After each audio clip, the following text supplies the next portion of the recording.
Cordial saludo. A continuación, los integrantes del grupo número 22 vamos a presentar o a socializar los resultados finales del curso Control Digital. Entonces, para ello, yo soy Eliseo Javier Tamayo y voy a hablar acerca de la fase, bueno, la introducción primero, que es que aquí pues, realizamos una identificación de los distintos métodos y modelos a partir de la curva de reacción de un sistema en el que se efectúa una simulación de una temperatura en Proteus.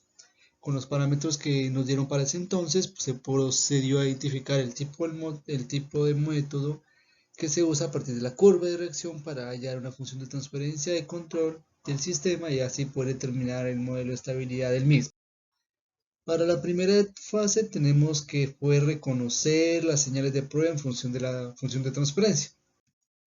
Aquí para ese entonces determinamos el modelo, que sería que primero en el numerador tenemos un 4, en el denominador el 1 y el 10. Entonces hacemos la transforma de Fourier a esa función y nos da que es 4 sobre s cuadrado más s más 10. A eso le aplicamos un escalón y primero esta es la normal y luego cuando le aplicamos un escalón de k1 igual a 3, multiplicamos a esa función g por este valor, g por 3, y tenemos el aumento en el escalón que observamos en la siguiente figura.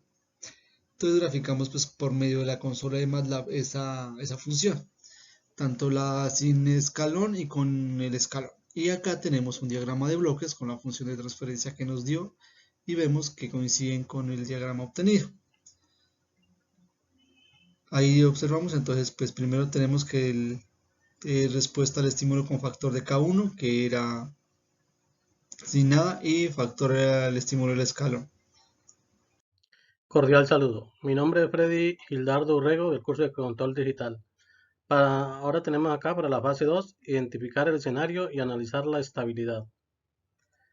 Eh, entonces, aquí nos piden investigar sobre la identificación de modelos a partir de la curva de reacción de un proceso y realizar un pequeño resumen sobre los modelos generales. Entonces aquí pues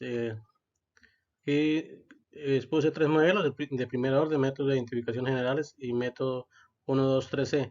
Pero en general se hizo durante la fase 2, se investigó muchos más modelos.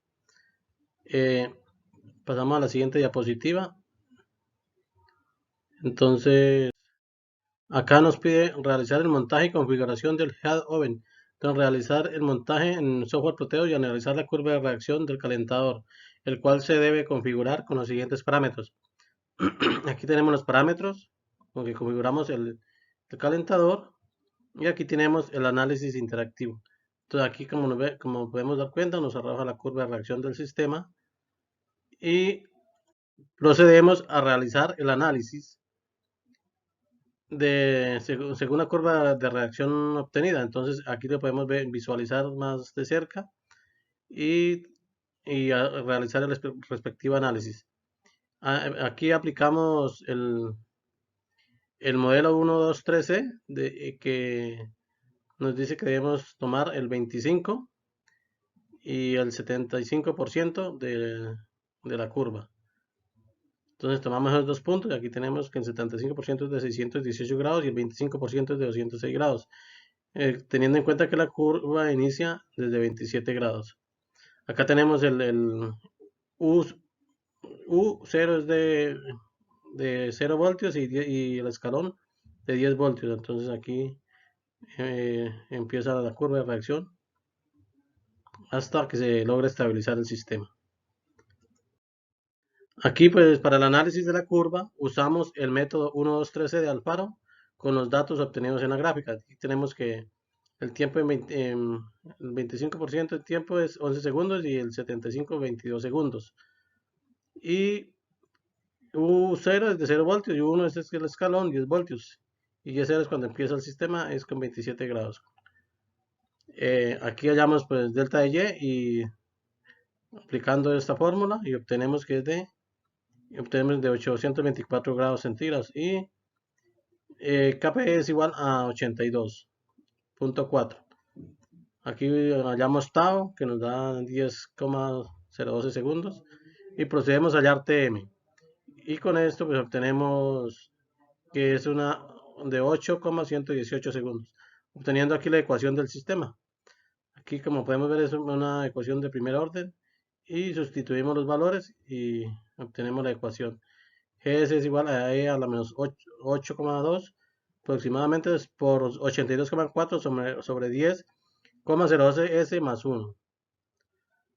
Esa es la ecuación de nuestro sistema. Aquí llevamos a MATLAB. eh, Llevamos los valores aquí para MATLAB y obtenemos la misma curva. Como nos podemos dar cuenta, obtenemos exactamente la misma, una curva muy similar. Aquí pues tenemos la ecuación y nos da también 82,4 sobre 10S más 1. Aquí vamos a la siguiente. Aquí pues vamos a comprobar la estabilidad del sistema. Entonces para ello ubicamos los polos en el plano Z para comprobar la estabilidad del mismo. Y podemos observar aquí en el plano 0 que el punto está ubicado, el polo está ubicado en menos 0,1, lo que indica que como está ubicado en el lado izquierdo del plano cartesiano, entonces es un sistema estable.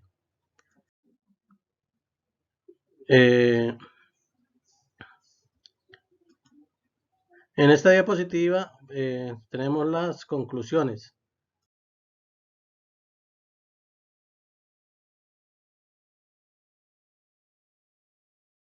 Ahora continuamos con la fase 3 en la que diseñamos el controlador según la curva de reacción. Pues según la curva de reacción que venimos trabajando desde el principio. Entonces, para ello ya tenemos, bueno, para ese entonces nos dieron un tiempo de establecimiento, un tiempo de subida, un valor pico, un sobreimpulso máximo para realizar la configuración y en ese entonces tuvimos que determinar la integral y la derivativa. Esas propiedades o variables se las agregamos al controlador PID en este de acá y con estas variables que obtuvimos las implementamos aquí y a eso le agregamos la función de transferencia y construimos el diagrama de bloques. Y aquí observamos la función para ese control según la curva de reacción. A continuación vamos a hablar acerca de la fase 4, en la que pues ya una vez obtenidos todos los datos ya procedimos a implementar el controlador en un microcontrolador. Entonces, aquí ya llegamos y obtenemos pues el modelo que es de primer orden. Acá ya pudimos determinar también las propiedades del controlador PID según la literatura consultada. Entonces tenemos que llegar a esta fórmula que observamos acá. Y tuvimos que, para obtener las variables que vamos a implementar en el código, tuvimos que A va a ser igual a KP, que para ese entonces nos dio 0.1535, de acuerdo a este modelo, TI, que es 2 tau sub 0, y TD, que es 0.5 tau sub 0. Entonces, para eso, B va a ser igual a KP por T sobre TI. Bueno, aquí tuvimos un otro tiempo de muestreo de 0.1 segundos. Entonces, este T se refiere a ese tiempo de muestreo de 0.1 según la literatura. Acá ya observamos y nos dieron también una temperatura o set point que fue de 120 grados centígrados. Cuando hicimos los ensayos, observamos que al hacer las perturbaciones de acuerdo a los tiempos que nos arrojaron o pedidos, vemos un cambio brusco al inicio, luego vemos cómo el sistema se estabiliza. Aquí estamos en 120 grados, él se estabiliza, luego de un tiempo de 50 segundos cambiamos la fuente, aquí en este lado, aquí cambiamos la fuente de 20 a 15 y entonces aquí hay una pequeña perturbación y vemos que después de la perturbación el sistema vuelve y se estabiliza. Ya después de haber transcurrido 120 segundos para ese entonces sí, provocamos otra perturbación como lo vemos aquí y al transcurrir el tiempo el sistema vuelve y se estabiliza en la temperatura que nosotros le dijimos que sea de 120 grados centígrados. Eso es todo lo concerniente a la implementación del controlador en un microcontrolador.